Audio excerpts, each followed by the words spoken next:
Picture this. You've been in a happy relationship with someone you've known for your entire life, but they suddenly start acting very strange. You notice that he hasn't been around you too often, and he's been coming home late recently too.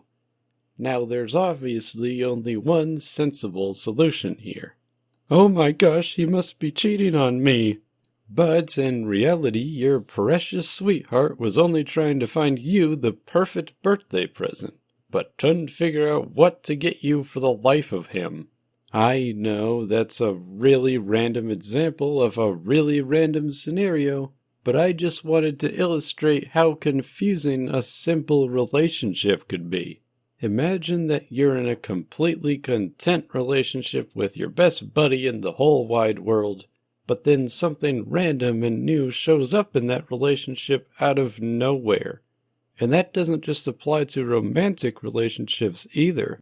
Let's say you and your family are just happily living their life, but everything could change because of some new event. And now you wake up the next morning with one more family member than you had yesterday. I've been fortunate enough to never have anything like that change in my family. But you know what's funny? I barely have any relationship experience, which begs the question as to why I'd make this video in the first place.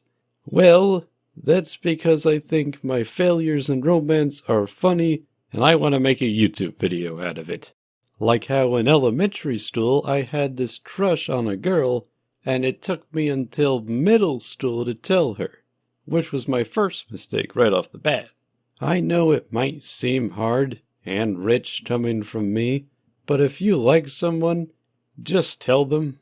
If you leave those feelings bottled up inside, then you're only leading yourself towards your own destruction. And besides, your significant other might just feel the same way. I, however, was not so fortunate in having my feelings reciprocated, because the crush mentioned earlier completely rejected me. In fact, I wasn't even the one to ask her out. I instead told all of my friends about this little romantic predicament, and that was the worst mistake I ever made in middle school. From that day on, my friends constantly bugged me about this girl. It got so bad to the point that one day I was in the middle school gym minding my own business when one of my friends told my crush how I feel about them behind my back.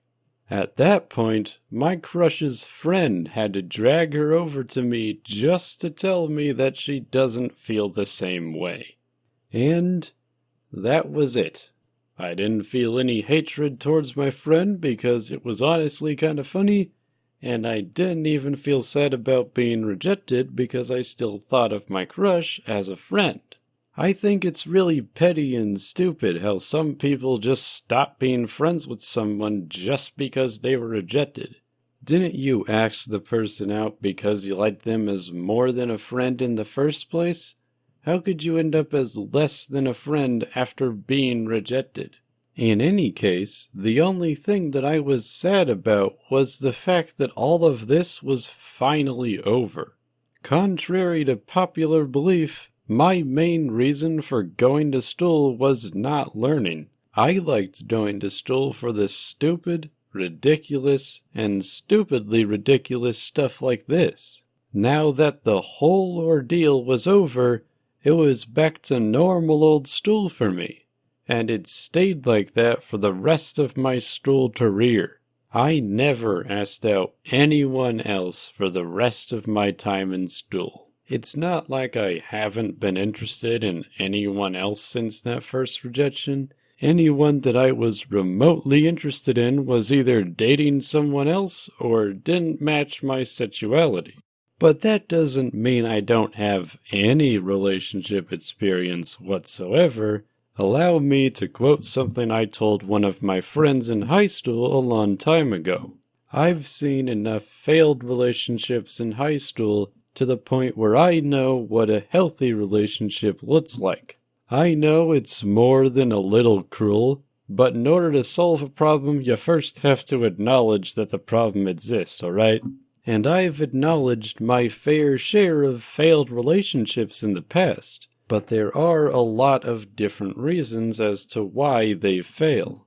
You could either be in a toxic relationship without realizing it, someone could be cheating on you with someone else, or you can just be in plain disagreement all the time. And that's just naming a few reasons. But relationships don't end just because of negative reasons. Sometimes it's just a simple compatibility issue.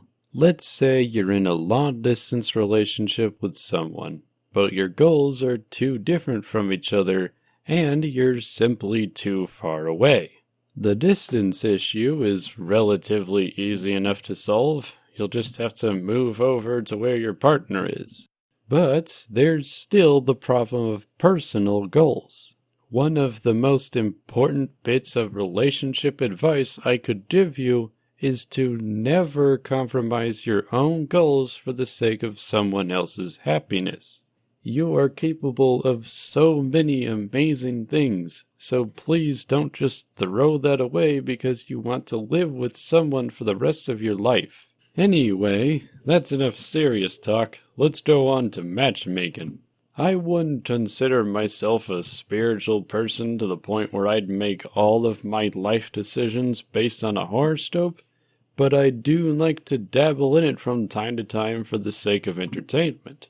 For the record, my star sign is that of a Sagittarius, and my perfect match is apparently the Aries. And because I'm not an expert on this star stuff, I'm just gonna quote what I found on this random website. Chemistry and connection ignite like a flash fire for these two adventurous philosophical fire signs who discover a twin soul in one another. I'm not gonna lie, that part about adventure is really accurate. I'd love nothing more than to go on an adventure with someone I love. But there's also a part here that says it will be a relationship, and I quote, without walls, which I think implies something that I don't want to say on YouTube, so I'll just put a pin in that for now. On another non-celestial note, personality is also a good way to gauge romantic matches. Have you ever heard of the Myers-Briggs personality test? If you haven't, it's essentially a free online test where you answer questions to find out more about yourself using this 4-letter personality system. Honestly, there's enough material here that, in order to cover all of it, I'd need to make another video just getting into personality. I'll leave a link in the description to the test if you're interested. But for the sake of this video, I'm only going to go about my personality and what I supposedly best match with. And after taking the test multiple times for the sake of this video, I found my results very interesting.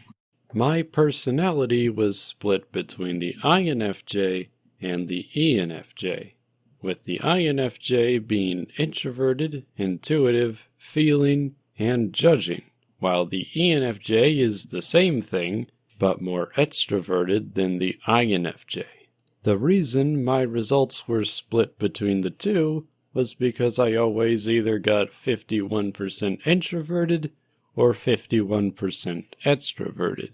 And this whole thing kind of throws a wrench into my plans for this entire video, because I was originally going to talk about how personality is an excellent way to measure the compatibility between two people, since your personality is shaped by your entire life, instead of a star sign, which is essentially just birthright. But after a quick Google search, I found that the best match for me is the ENFP, being extroverted, intuitive, feeling, and prospecting. People with the ENFP personality are usually very outgoing, kind, and open-minded. Just think of the nicest and most outgoing person you've ever met, and that's my soulmate.